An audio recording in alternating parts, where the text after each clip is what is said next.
Hey, so welcome to week 4 of the Cody Juris Baseball Show. We started out talking about youth baseball, got into high school to college. Now we're going to get into the fun stuff that a lot of you young baseball players want to hear about, professional baseball. And really the focus for the next 2 weeks will be about our pro careers and that experience. But where we're going to start out is, after college ends, there's time between when you're playing and when the draft starts. And we'll kind of talk about, what do you do to kind of prepare to maybe up your stake in the draft, or, how that time, you spend that time in between college ending and the draft itself. And that's kind of changed a little bit. We'll talk about that a little bit as well. And then we'll talk about our first year experience as we, get down to the new team, 30 new teammates or 25 new teammates, and kind of starting again at ground zero in our baseball careers. So Aaron, I'll pass it to you. We were at Clemson, right? You started to really kind of gel your last season there. You got into relieving a little bit. So let's just kind of talk about, what happened after you left Clemson and you were waiting for the draft. Yeah, it was a big unknown, and it was kind of stressful because I wasn't a type of player that was a surefire draft pick. A lot of my teammates were expecting to go in the top 3 rounds, 5 rounds, 10 rounds, and they kind of knew that they were going to get that chance. And I was a 5th-year senior. And back then, the draft would go, I don't know, 50, 60 rounds. I can't remember. They had all the draft and follow kids that would go. Even sometimes, I think at some point, teams would keep drafting DNFs until as long as they wanted to. But I was a 5th-year senior. I knew I had some interest. I knew 5 or 6 teams had sent me information to fill out. Back then, they send you cards. Or you go into the locker room at school, and there's an envelope or a card to fill out that the area scout gives you, and you fill it out and you send it back. And I had a couple of phone calls, the Marlins and the Blue Jays in particular, I remember. And but you kind of get an idea. I didn't have an agent or anything like that. I had a couple guys reach out, and they thought I was going to get drafted in the top 15, 20 rounds or something, but you never know who to believe or what to believe until it really happens. And so I felt like I had done everything I could do, but I knew one thing: I did not want to stop playing baseball, and nothing was going to stop me from continuing. I had a deal in place with, back then there was a co-op or independent team out in Salt Lake City, Utah. I had a deal with them that if I wasn't drafted, I was going to go out there, hop on a plane right afterwards, and go out there. And I think they played in the Pioneer League. Maybe they played other affiliate teams, as I recall. And I had some friends that played in that team, so that was kind of a backup plan. So I really wasn't sure what was going to happen. The season had just ended. We lost in the regionals. I believe we went to Mississippi State. We lost out to Oklahoma or somebody in UCLA. I think Oklahoma went on and they won it all that year or something. And so we went home, and there was a few anxious days. Back then, the draft was in June, probably first, second week of June. We had just got eliminated from regionals. I'd go back to Clemson, pack up my stuff, go home. My parents lived in Columbia. And a couple days go by, and you didn't have the internet or TV, nothing. You don't know anything. You hear different things. And back then, the USA Today would publish the draft results like a week later. But in this particular case, I remember getting a telegram that I was drafted in the 43rd round by the Toronto Blue Jays. And I think later on that night, the scout who drafted me, Dwayne Larson, reached out with a phone call and gave me more information and told me what the bonus was. And there was zero negotiation. And I was a 5th-year senior, soon to be 23 years old, with no leverage. It gave me some information and when to get ready and board a flight and things like that, and go down to Dunedin, Florida. And the rest was history. Yeah. You want to share what your bonus was or no? $1,500, Oh. and which is actually, they probably overpaid me to give me. I had friends that were seniors with getting drafted earlier by other teams that only got 1,000. So Yeah. I felt fortunate to be drafted by the Blue Jays, who they gave us a little bit more, Yeah. and off to Florida, and then from there the New York Penn League, where I think I made $850 a month that first year. Yeah. And that was kind of standard, if I recall, along in minor league baseball. Yeah. Taxed American and Canadian too, right?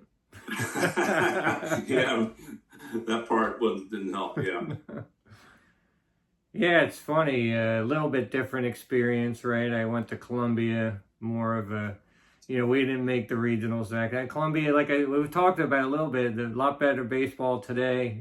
Coach Beretti's done a great job there. I'm surprised he hasn't gotten scooped up by a bigger school. He's had a lot of success at Columbia. But back then, we didn't make any regionals or playoffs. So, we probably finished in early May. So, as you said, the draft was in June. I had about a month.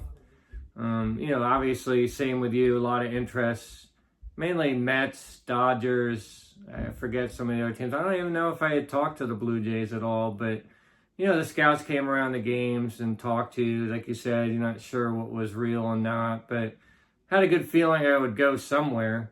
But I got an opportunity through Columbia to go play in a league in Cortona Park in Spanish Harlem. And, these teams, full uniforms, major league uniforms, major league equipment. There was gambling on the games. People were drinking and having a good time. And, probably some really good players from South America were playing on these fields. And just a great opportunity to just continue to pitch. And I'll talk about it later that, you have the pressures in high school, the pressures in college of, you got to keep your grades up and, baseball doesn't work out. You want to have the opportunity to do something else. But, hey, college was over. All my studying was over. And as you said, I just wanted to play baseball. And to have that opportunity, it just makes the game a little easier, I think. At least for me it did. And I really performed well in that league. I remember just some interesting things about it. I think I pitched inside to one guy. I don't think it was close at all. And the guy starts coming at me with his bat, starts walking towards the mound. Third baseman and first baseman run in front of him. And they're yelling at each other in Spanish, which I wish I knew Spanish. So like, what's going on, But they once that kind of died down, they go in like, yeah, you're okay. Go ahead. You can pitch again. I'm like, okay. But I talked to a Dodger scout there, and kind of same with you. Like, I thought maybe 20th round somewhere is where I was going to fall based on, being at Columbia. And they told me they're going to take me in the top 10. So I got all excited, like, oh, I just upped my stake 10 rounds, like pitching 3 or 4 games here over a couple weeks. And it had me in the low 90s, and, I was pitching really well. The defense there, The South American players, as we saw in the minor leagues, their fielding is unbelievable and probably saved me a couple earned runs. But, draft day came and I didn't get a call. One of my teammates, Ken Cavazzoni, got a call from the Reds. I think he went in the 12th round from Columbia as well. But I didn't get a call that first day. And like you said, there was not internet. You're just kind of waiting for phone call, telegram, whatever might come. And luckily, I got that call on the second day, 20th round, as we both know, from the Blue Jays. But I got $1,000. So, man, I feel like maybe I got ripped off or something from the Blue Jays or something. Were you a junior or a senior? I was a senior, senior. Okay. Yeah. But and with no school left, Yeah, no school left, no leverage. So, same thing. Hey, I was ready to go and play, get down to Dunedin to mini camp. It was the funny part about it, right? You get your flight, or you can drive down, whatever you want to do. And I was like, I'm gonna fly. I wasn't a hitter. I didn't have to worry about bats or anything like that. And they say, oh, the limo will pick you up, right? And I'm like, sweet, like made it to the big time, right? Well, if anyone's been to Tampa Airport, it's a limo van, right? Not a limousine or It's a van. it's a van. Yeah. It's just a service. So That was the name of the company. that was the or name something. of the company. So first disappointment, but got to camp, get to meet some of the guys, work out a little bit for a couple days. And my first day, I got to stretch with Al Leiter. And I always thought I had big legs for pitching. And when I had to lift his leg up over my shoulder during the stretching, I mean, you talk about some big legs. Super nice guy. It was really a good transition into pro ball to see that some of these guys that are pretty successful are down to earth and, hey, they're just there. They want to do the same thing you do. And, it wasn't really cutthroat, that first couple days until we got assigned to our teams. And similar to you a year earlier, but got to go to the Penn League to play in St. Catharines. Mm-hmm. Yeah. Mm-hmm. So how about your first year? You're there, you're going to start, you're going to relieve. Did you know where you were going to end up that first year in the, as far as a rotation or relieving? Yeah, no. So really, nothing was really said. You get it there. We go to mini camp for a few days. I just remember that hotel there on Highway, I think he's US 19 there, in Dunedin, where everybody stayed. And, I thought it was nice at the time, which it was fine. And I remember the first day I get there and meet a couple guys and walking into hotel rooms and playing some cards and having a couple of pops. And they're like, hey, man, we're going to Calypso Bay tonight. You want to go? And I'm like, yeah, sure. I've never been. Where's Calypso Bay? So so down there in Gulf to Bay. So we went out and, and then get in the field the next day, meet all the coaches and maybe throw a bullpen or something. And I think they had a couple, you get maybe throw an inning in a game later on that week. And then you're off to St. Catharines, Ontario. J.J. Cannon was my first manager, and Reggie Cleveland was my pitching coach, and Rolando Pino was on the staff too. I still see him. He's scouting. I believe he's with Boston now, still in the international side. But get up there and you get roommates. You're meeting new friends, teammates. We had a house. It was about 6 of us in this house, and it was a pretty good deal. It wasn't a great place, but it was cheap.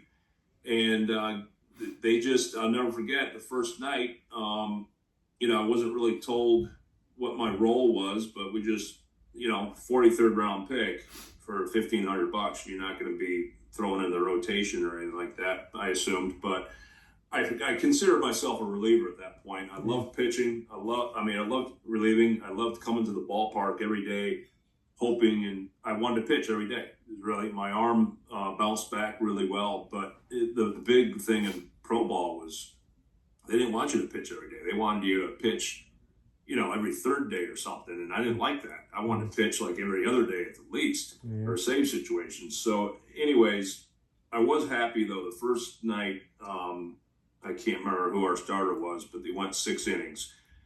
And it was a 2-1 game, I believe. It was a close game. I came in and pitched the 7th, 8th, and 9th. So I got off to a good start, 3 scoreless innings. And it was a great feeling, and went out there and threw strikes and to do well. And, you never know how things are going to go until you get out there and you get the competitive juices flowing against other players. A lot of them in the same boat. They're in their first professional game and first season, things like that. But it was a successful year. I ended up pitching a lot, closing a lot. I think I had 7 or 8 saves that summer for a short season, and it was a good experience. And I wasn't a high draft pick, so they didn't have a lot of money in. I didn't get invited to a instructional league or anything like that. So just went home and went back to school and finished up. I think I had a semester, finished up at school and stayed in shape and got ready for spring training. But it was, it was an introduction to professional baseball, and being polished Division I pitcher, I felt like I was ready for it. 4 years in school, facing good Division I competition. I'd pitched in the College World Series, in the Cape Cod League, things like that. So I felt very much prepared for it, and I did well that year, and I was off to the races, and things got a little bit tougher with each level and different challenges, but it was an overall positive experience. Yeah, so two things, I guess. One, you talked about some of the coaches still active today. I think that was one of the cool experiences of playing, besides just the excitement of playing. The coaches that you had over the years. I know we're focused on year one, but just knowing, like, we had guys like Larry Heisel and Bill Buckner, and just around us, Scott Breeden, the pitching coach. I thought that was a pretty cool experience, just getting to see all these guys that used to play and play at a pretty high level, kind of giving back to the game through coaching. Yeah, I agree. It was I grew up watching. I was familiar with Reggie Cleveland. He had pitched in the big leagues, I think, in the 70s, 80s, maybe some 90s, Reds and a couple other teams. I remember him, and, biggest thing I remember about him was he'd always have a fungo in his hands, and, he practiced his golf swing down in the bullpen quite a bit. And he was, but he didn't say much, but I remember tinkering around. I had a pretty good four-seam fastball I was probably a high spin guy. I don't know that for a fact, but this day and age, you got the riding, the fastball on the four-seam, some of the up in the zone. I could do that to right-handed hitters and get away with it up in the zone. And I remember tinkering around in the bullpen with a two-seamer, and he's like, well, what are you doing that for? He's like, and then I threw my four-seamer. He's like, yeah, stick with that pitch. There you go. And that's about all he said to me all spring, all summer. But, the coaches, it was J.J. Cannon played in the big leagues. He was great. Toronto was a good organization in that respect. Scott Breeden, Mel Queen, Bill Mumboquette was probably... he was old school in his ways, and I love that about him. Yeah. And he knew how to light a fire under you. Yeah. And I probably had one of my better years with Mumboquette. Yeah. I think that was in '94 in Dunedin. And then we had Mark Connor in Knoxville, and John Poloni was in there as well. I can't remember some of the other guys, but they were all good influences for the most part, and good baseball people. Yeah, I forgot about Mark, right? A lot of big league experience, being a pitching coach too. So it was great having him down for a couple of years, that's for sure. So what about the, like you said, polished Division I player? I remember a couple of guys coming out of high school, and we had Chris Wenke in our team, who obviously went on to Florida State, won the Heisman Trophy, but, watching and competing against some of these higher draft pick high school guys, and kind of having probably to adjust first time away from home, and this is their job, right? Like, we don't think of it that way, right? But here's their first job coming out of high school, and kind of living away from home, and kind of having to not have that 4 years of learning how to do that at college, and how that affected how they played, right? Totally. I remember having several teammates, and I remember thinking that, wow, I mean, I was older. I was pushing 23 years old, and some of these guys were, 18. So naturally, I mean, if I were 18, I wasn't ready to go into the real world and play professional baseball on or off the field. I wasn't close to being ready when I was 18, and I needed to go to school. And most kids do at that age. They're not ready, and to be professionals and to be responsible off the field, they need the structure that college provides sometimes. I mean, not now, fast forward 30-some years, organizations do a much better job of handling their players, in my opinion, and managing the off seasons, managing the downtime, keeping tabs on them, bringing them back to the complex to, make sure they're doing the right things and taking care of themselves, eating right, doing everything. But back then, you're more thrown into the fire. Yeah. And we both played with some younger teammates, I think, coming out of high school, that were kind of lost You know, Yeah. and it affected, carried over on the field too. And they, you know, organizations want to protect their investments, but they also, and this to this day, it helps me, I think, as a scout, because I see high school kids, and I consider part of my job is to, hey, is this kid ready Yeah. to be a professional? Is he mature enough? Is he ready to grow up? You know, because I tell parents that the biggest thing is not when you're with the group, not when during the season, not when you're with the team and you have more structure. It's when you go home in the off season. What are you going to do? Yeah. I mean, you can't just wake up every day and float through the days without any structure. And you got to be mature enough to handle all the downtime, because it matters quite a bit. Really, what you do in the off season is kind of, in many cases, determines what kind of season you have the next year. So I got to saw a lot of that firsthand, and a lot of guys struggled. You know, out of the gate, took them a couple of years. Some weren't mature enough.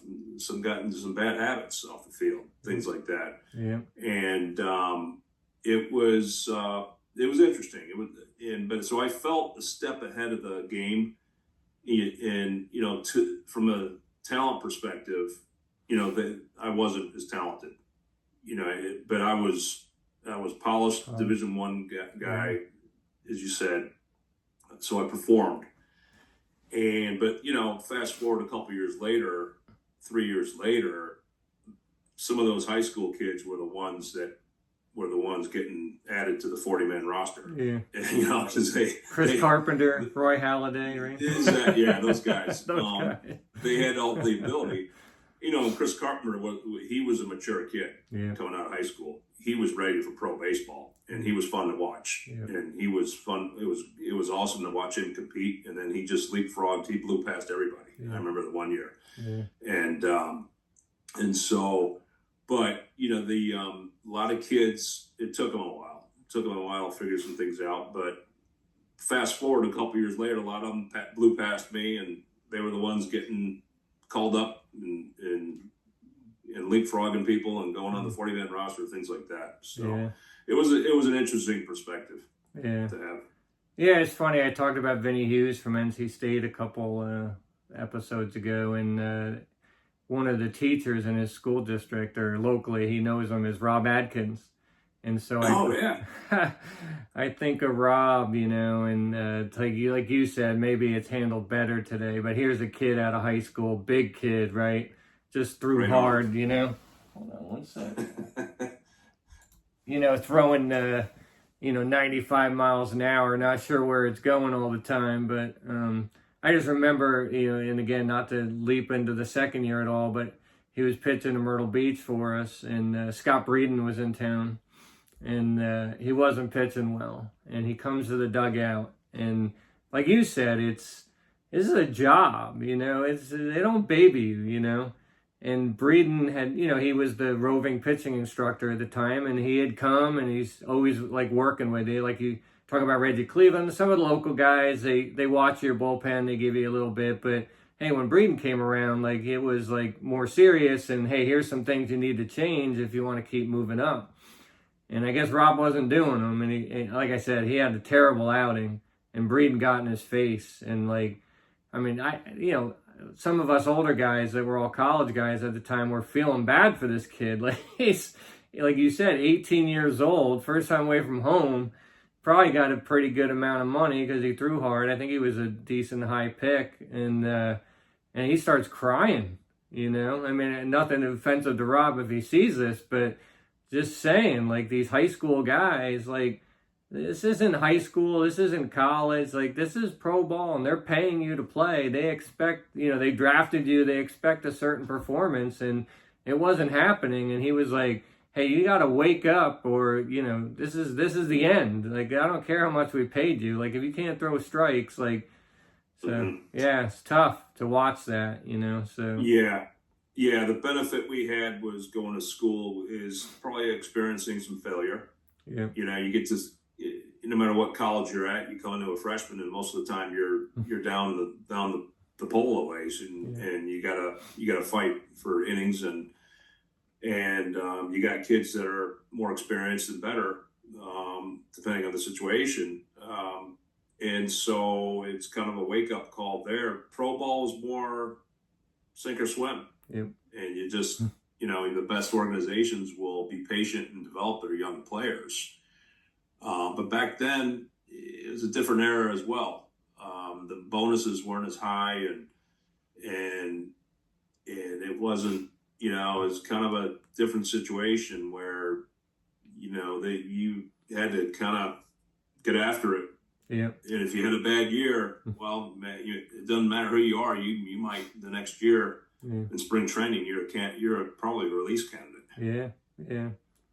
Yeah. I mean, my experience, similar. Like, it was funny you're talking about Calypso Bay, and we're talking about the high school guys. I guess they weren't allowed to go down there unless they had a fake ID. Just the college guys got to go hang out.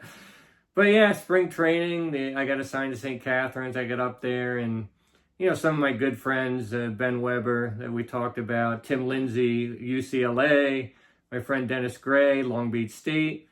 They all had some leverage to Dennis was a sandwich pick at the time. Yeah. Tim was UCLA. I don't know if he had as much leverage, but he was trying to use some. And then Ben was a junior out of the University of Houston. And so they didn't get to St. Catharines on time. So guess who got the first start that year for St. Catharines? The kid from Columbia. No way. 21st wow. pick. So yeah, we opened up against the Cardinals team, who had a couple. John, I just was watching the video the other day. First baseman for the Cardinals. Hamilton. Yeah, Hamilton, Ontario. But John something. I should remember his name. Played in the big leagues for a while. So they had a couple guys that made it and had pretty good careers. But I go 5 innings, 10 strikeouts, no walks. No one got past first base. Maybe someone got a couple hits. Didn't go 3 balls on any batter. Maybe the ump was giving me some stuff. I don't know. But it just had the outing of my life, right? 5 innings, 10 strikeouts in your first. And I always thank them because I started that whole year. And I was like, hey, if the guy from UCLA, Long Beach State, and Houston were all there, there's no way the guy from Columbia was ever getting a start that year. But similar to you, was more polished. Had a couple rough years at Columbia, as I said. I actually went back. I found my stats. My ERA, I thought it was like 5s. It was in the 7s the first 2 years. So not great as a freshman and sophomore. But Wow. Wow. Got that down in the 4.5s my junior and senior year. So, but again, I finished 6-5. I think I had a 2.2 ERA. I was in the top 5 guys in strikeouts in the league. So, really great first year. But, like you said, some high draft picks from college and high school in that Penn League. It was very competitive. But, a lot of high school guys that probably just weren't polished enough to hit against really good college players. So the one thing I will mention, one last thing, is that it was interesting, and I don't know how much they do it today still, but we didn't call our own pitches my first year, and That's they right. had to throw 15 changeups a game or what. There was specific rules. So hey, you come in as a polished pitcher and you kind of have a feeling of what you want to do, but it's all taken out of your hands, which in the end of the day, I thought was a great experience because it increased our ability to learn how to pitch, right? I knew how to pitch with my stuff, but it made my other stuff a little bit better because I had to throw it. And, maybe we had some things with the catcher where we might shake off here and there, a little, wink or something. But then if they put the sign down again, it was like, no, that's coming from the bench. You can't shake it off. Well, actually, I think it was the catchers calling the game. Yeah. We couldn't shake the catchers off, right? Yep. And the catchers would call. But the coach would sometimes send. At least that's what they told us, that it was coming from the bench. So if they put it down again, that means it came from the bench because they wanted to see a change-up. Gotcha. But you might be right. Maybe they were like, no, don't shake me off. Yeah, they were making us throw a changeup. But as I recall, that was a big adjustment because you'd had some catchers that were younger and had a lot to learn, honestly. Yeah. And I felt like I was kind of holding some other hands. I mean, walking them through, say, no, this is how I want to attack. kind of thing. Yeah. And I felt it made me communicate more with them actually before the outing, and it said, listen, this is how I like to pitch. These are my strengths and whatnot. This is how I attack righties. This is how I go after lefties. Yeah. You're like, oh, okay, and it's and you don't want to get beat with your second or third best pitch when the game's online, right? Yeah. But as I recall, that whole changeup thing was mostly for the starters, so it didn't affect me. But my changeup was better than my curveball anyway, so I didn't really matter. But what I recall though is having Angel Martinez. He was my catcher for about 4 years. Wow. And then he later changed his name to Sandy. He played in the big leagues for a while. And he had a cannon. He had the best arm I've ever seen from a catcher, probably.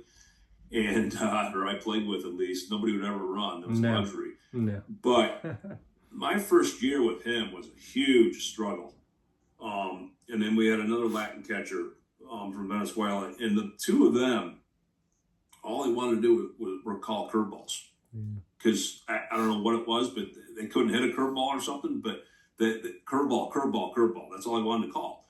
And and after an outing or two, it was kind of frustrating. It's like, listen, my curveball is my third best pitch.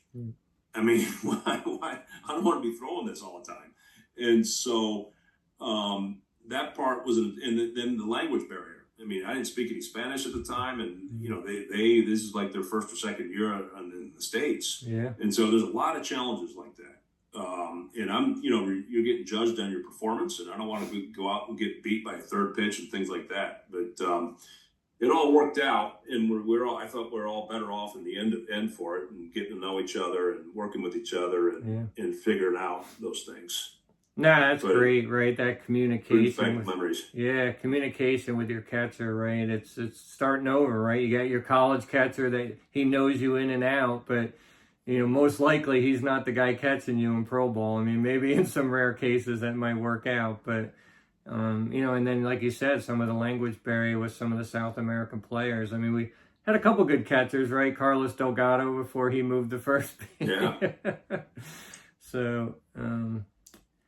So that's kind of the first year. We'll kind of move into our second years next week. I guess hit the subscribe button. Let us know if there's anything else you guys want to hear about.